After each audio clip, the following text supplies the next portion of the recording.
And could you just tell me a little bit about your experience on Friday, how it went for you, and like what time you got here, that kind of stuff? Okay. Yeah, we arrived shortly after 2 o'clock when the protest was supposed to begin. There was a lot of people here. As we arrived, there was only about 15 or 20 people up at the front windows at that time. My son and I were standing up on the grassy area up over there, and we heard somebody say that they were arming up. So we all came down and looked in the windows, and sure enough, there was guards coming out with weapons and riot gear.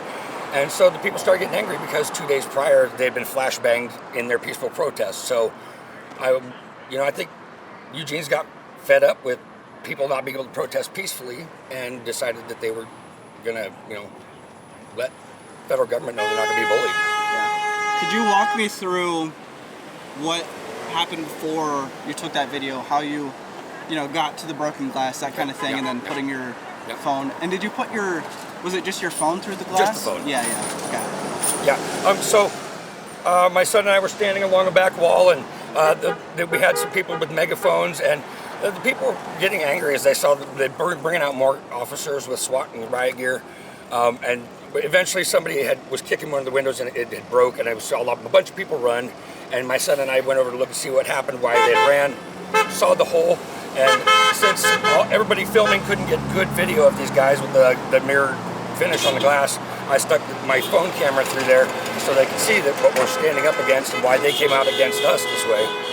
So, yeah, what was your reaction to the immediate response? I was surprised. At first, my hand was bleeding a little bit because the officer kicked the glass, got into my hand. The hole got 8 times bigger when he kicked it, of course.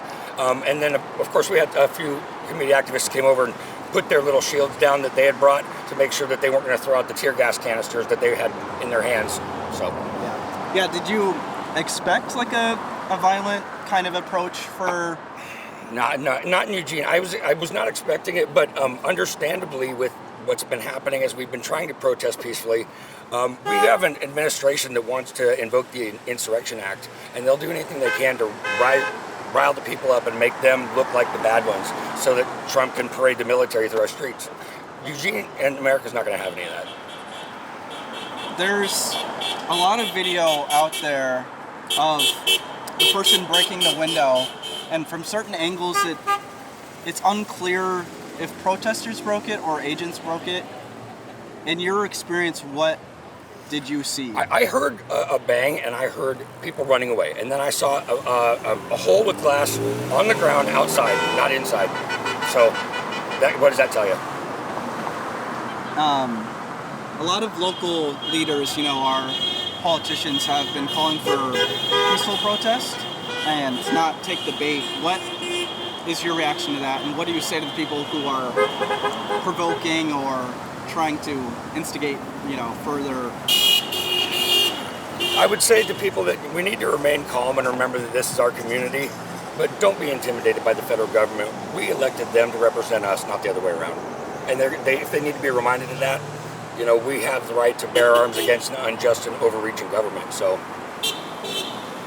did you see Trump's tweet about Eugene and how out of line he thinks it is? What's your reaction to that? We had an incident on one block of our whole city, and we had police overreact and tear gas people, and 2 nights before tear gas them when they were being peaceful. So my reaction is if the federal government needs to be reminded that they're protecting us, not themselves, then this is how we have to go about doing it. I'm sorry, but we're going to see some turmoil. Yeah, how do you think all of this is going to end? We haven't seen this level of conflict in a long time in Eugene. No.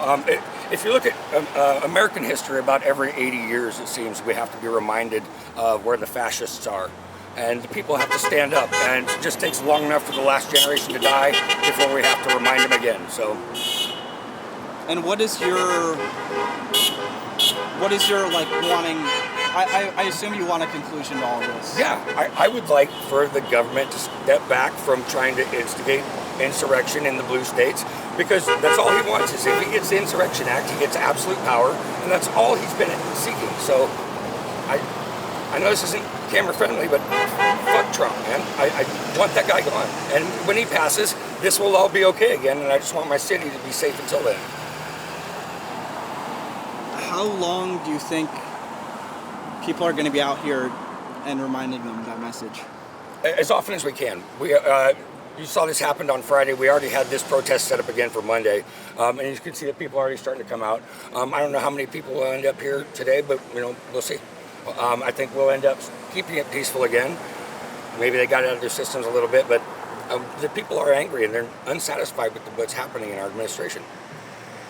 And just your general message to what's going on, to the administration, the federal agents. What's your message? Don't tread on me. That's it. That's how we live. Don't tread on me. All right. Thank you very much. No problem. Thanks, man.